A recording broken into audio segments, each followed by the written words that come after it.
Hey guys, I'm back. I think this might be the last time for this little uh, semester, and we're going to be uh, talking about how you can check your work on the planning commentary before you put it to bed, so to speak. So pull out your prompt one of your planning commentary that you've written. And prompt one is associated with Rubric 1. And in your handbook, you can find Rubric 1. It comes in that section just after where they go through, talk about what you need to write for Rubric 1. Excuse me, I'm sorry. Let's look first at the one for math. So they're going to be looking at your response that you have for prompt 1, all of prompt 1. And they're going to be looking to make sure that you have these things. This is for math. First of all, they want to make sure that you have everything aligned. Do you have your standards who align with your objectives? And do your learning task and material align with the objectives? So they're checking for alignment first. If you don't have alignment, that is an automatic 1. The scorers will check for that first. Next, they will decide if you're making good, clear connections or vague connections. So they want you to have a 3. So a 3 is generally where they start. They read your work and they say, okay, the candidate's plans for instruction build on each other. So each lesson very logically builds on the next lesson to support learning of facts and procedures with clear connections to concepts, mathematical reasoning, and problem solving. So this is the math SSE. And the difference between a 3 and a 2 is that here your instruction will support student learning and the connections are vague. But here your plans are purposely building on each other in order to support the learning. And the connections are clear. So it comes down to, and I'll show you in a minute out where you can find examples, but it comes down to making sure that you're explaining yourself well. Level 4 is not only do the lessons build on one another with clear connections, but here it says clear and consistent connections.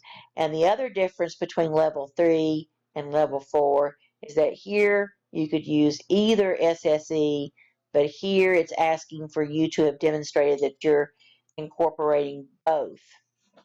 To get to a level 5, you want to have all of 4 plus you want to be able to explain how your students are going to use their learning tasks and materials. How you're going to lead the students to make clear and consistent connections. How you're going to use the learning task materials to lead students to make clear and consistent connections. So you want students to make these connections. That's where. So first the connections are vague. That's a 2. Now the connections are clear. That's a 3. Here the connections are clear and consistent. That's a 4. And here the students actually come up with the connections. And you can prompt them. You can say, who sees how these two things are related or something like that. Very similar with the literacy. Again, check for alignment. Don't want your connections to be vague. You want to make sure that you demonstrate how your lessons are building on each other and supporting not all of your SSE for a 3, but for a 4, you want to to the lessons to build on each other. You want to be within a meaningful context and support SSE. Level 5, all of 4, plus you have to be thinking, is there an authentic connection between reading and writing?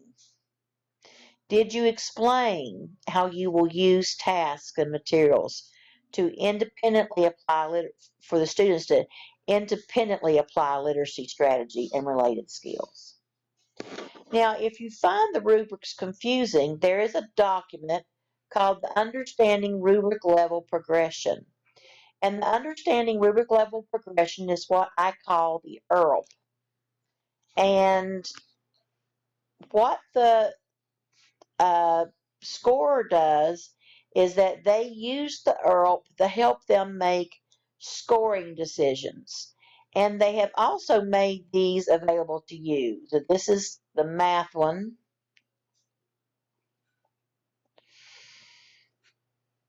And the math one, as you can see, at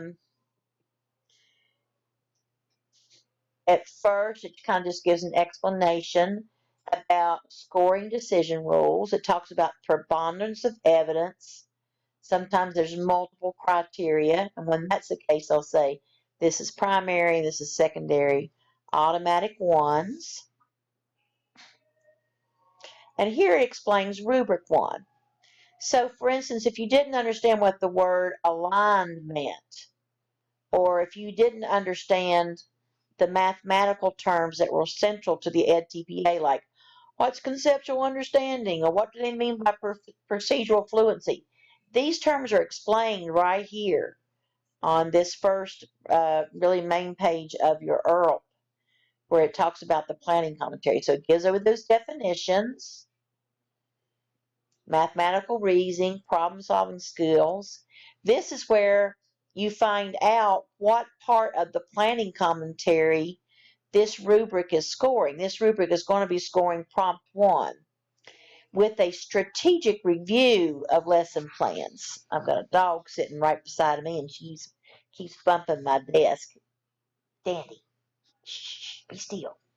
Okay, so they're going to do a strategic review of the lesson plans and the instructional materials.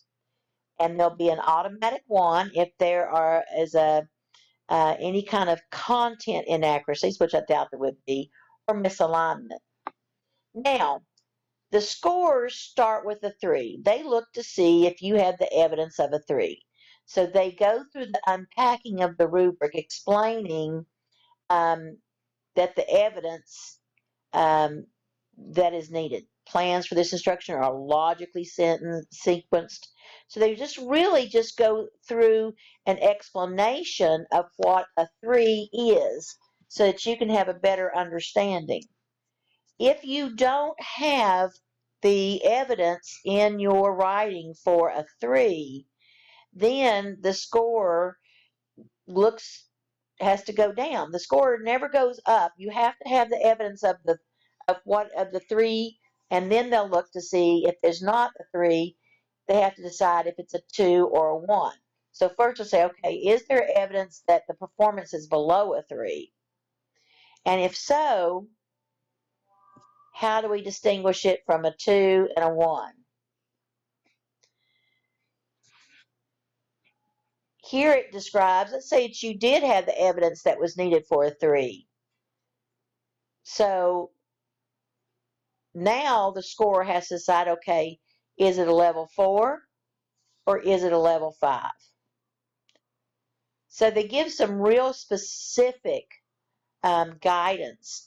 And even though I know this document, it's 45 pages long, it's a little daunting, it is your very best friend in writing the EdTPA. So I suggest looking through it. So let's talk now about prompts 2 and 3. We always talk about these prompts together because whereas like prompt 1 was scored with rubric 1, prompts 2 and 3 are both kind of mixed up being scored with 2 and 3 together. So this is Rubric 2. Rubric 2, the evidence comes from CFL. That means context for learning. So this comes from the CFL and from prompt 2 and from prompt 3B. So the scorer is going to know from looking at the URL that he needs to look at your prompt 2 and 3B. The first thing is they're going to make sure that you paid attention to the instructional requirements that you wrote down for your IEP and 504 students and your context for learning. Rubric 3, the evidence comes from 2A, 2B, and 3A.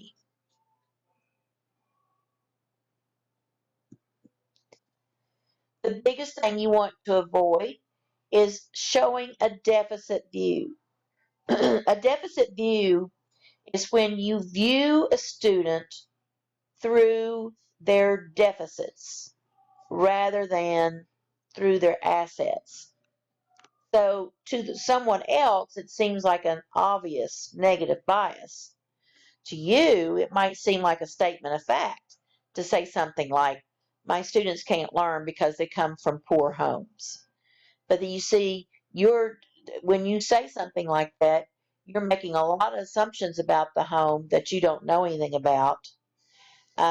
You are also taking yourself out of the picture as far as someone who can bear responsibility on what's going on. So we can look at the URL. Let's look at the literacy URL this time.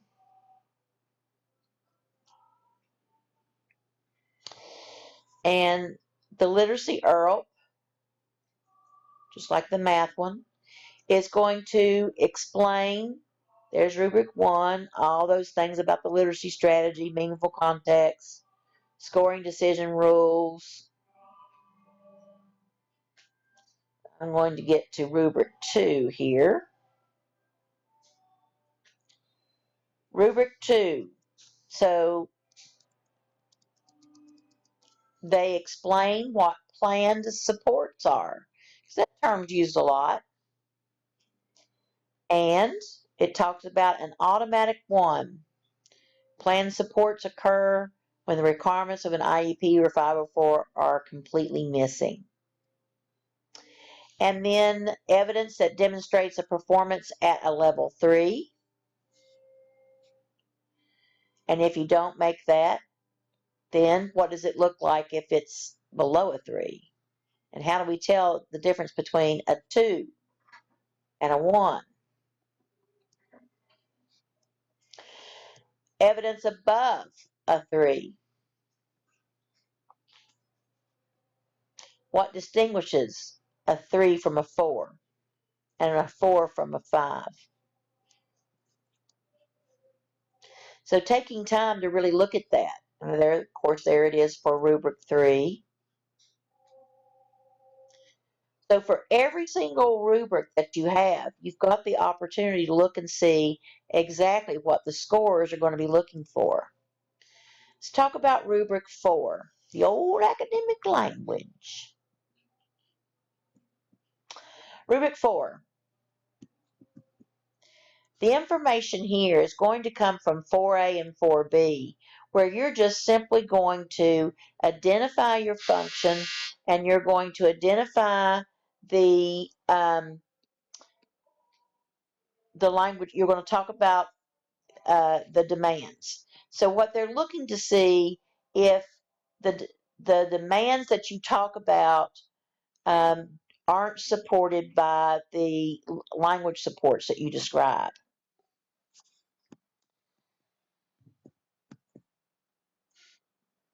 So this part right here, all of the scoring from this important part here primarily comes from 4D. But you still need to do, you want what you write for 4A, B, and C to be accurate, because that's what they're looking for to get you above a level 1 and 2 is for accuracy. But to score proficient and above, you've got to identify supports in 2 or more of the language demands. So that can be function and vocabulary, function and discourse, or vocabulary and discourse, but 2 of them for a 3. And you've got to have, if you want a 4, targeted language supports for all 3 demands: vocabulary, function, and syntax or discourse. And then a level 5 is you do all of that, plus you meet the need of some student that maybe has different language levels. I mean, learning of language of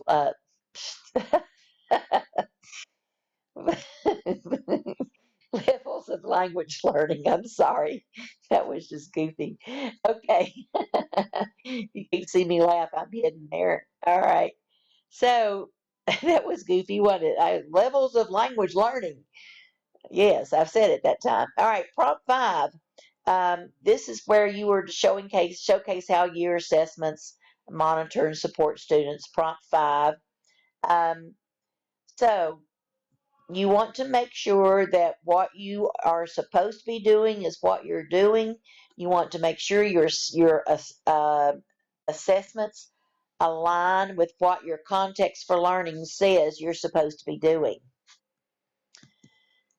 You want to make sure that you consult your ERLP, because for many content areas, you have to assess all the SSE in order to get a 2 or a 3. And this is a literacy one, and your assessments have to address all of the SSE to get a 3. If you only assess one of the SSE, if you're only assessing the strategy, the literacy strategy, and not the related skills, then that's a level 2. Level 4, the assessments provide multiple forms of evidence to monitor students' use of the essential literacy strategy and related skills. And level 5.